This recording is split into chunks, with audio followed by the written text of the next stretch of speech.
The year is 1898, Cuba.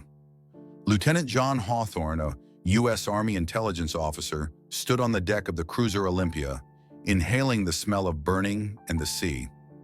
Havana was suffocating in the smoke of the fighting, and the Spanish-American War was entering a decisive stage.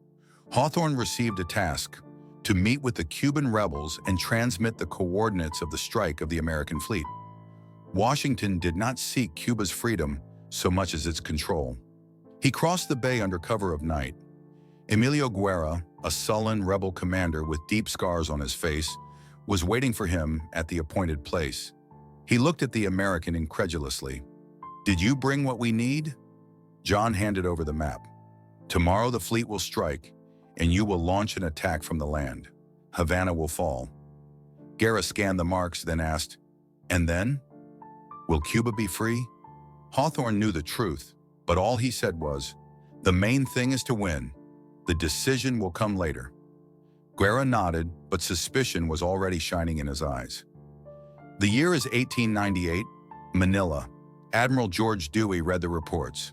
The American fleet had destroyed the Spanish squadron, and now the Philippines had to decide on the future.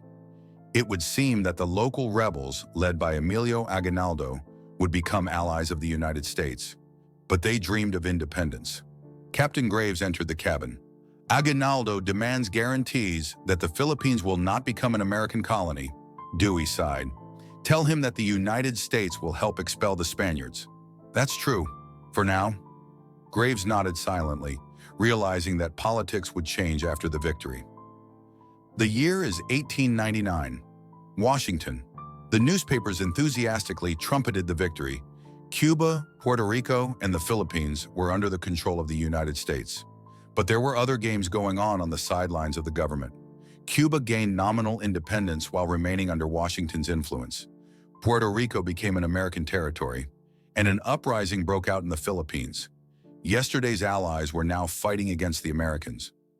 Lieutenant Hawthorne was sitting at the bar, reading a newspaper. The column in small print read, "Riots have broken out in the Philippines." He knew that this was not just a riot, but a new war for freedom, which was again prevented from happening.